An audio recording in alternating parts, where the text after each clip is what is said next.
থাম্বনেলত দেখা পাইছে যে আমি গাড়ীখন দুভাগ কৰি থোৱা আছে। এই গাড়ীখনৰ আমি কি কাৰণে দুভাগ কৰিব গৈ আছো, ভিডিওটো স্কিপ নকৰি শেষলৈকে চাই থাকক। পোনপ্ৰথমতে আমি গাড়ীখনৰ সিটবোৰৰ নট বল্টুখিনি খুলি সিটবোৰ আমি বাহিৰলৈ ওলাম।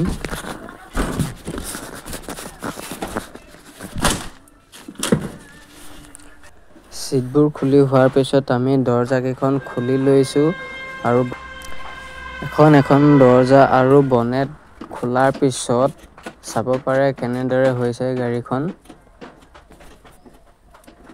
ইয়াৰ পিছত আমি মেকানিকৰ দ্বাৰা গাড়ীখন খুলিবলৈ ল'ম। এয়া আমাৰ মেকানিকে খুলি আছে, যিবোৰ নট বল্টু চেচিছ আৰু ইঞ্জিন আৰু বডিৰ লগত লাগি থাকে সেইবোৰ খুলি আছে। খোলাৰ পিছত ইয়াক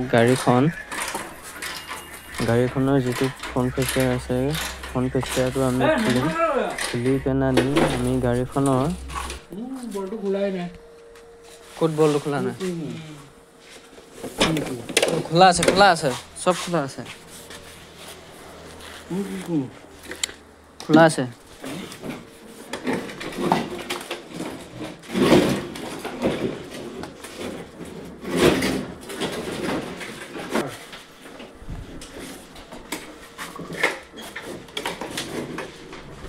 ভিডিও কৰি আছে যে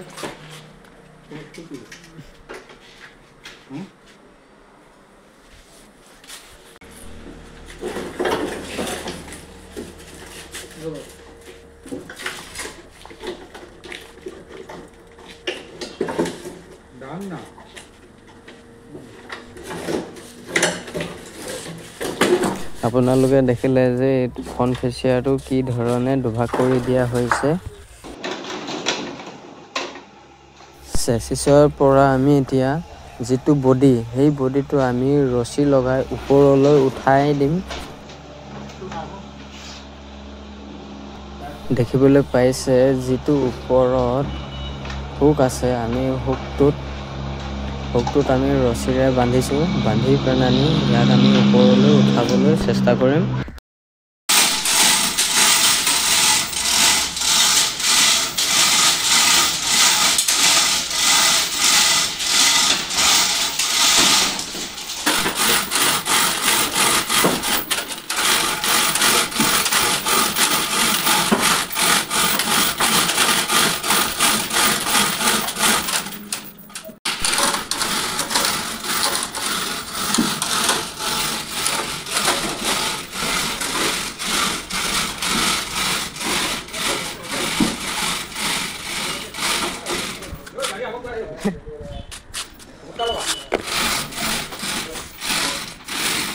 এক সেকেন্ড ৰ'ব, যাওক।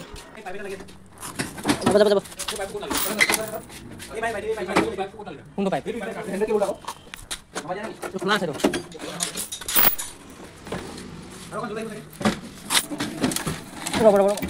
গাড়ীখনৰ বডিটো আমি নেক্সট ভিডিঅ'টোত দেখাম। গাড়ীখনৰ বডিটো কি ধৰণে বনোৱা হয়। গতিকে ভিডিঅ'টো চাই ভাল পালে যদি লাইক কৰিব, কমেণ্ট কৰিব, শ্বেয়াৰ কৰিব, লগতে ছাবস্ক্ৰাইবটো কৰি দিব। ভিডিঅ'টো আজি ইমানতে সামৰণি মাৰিছোঁ।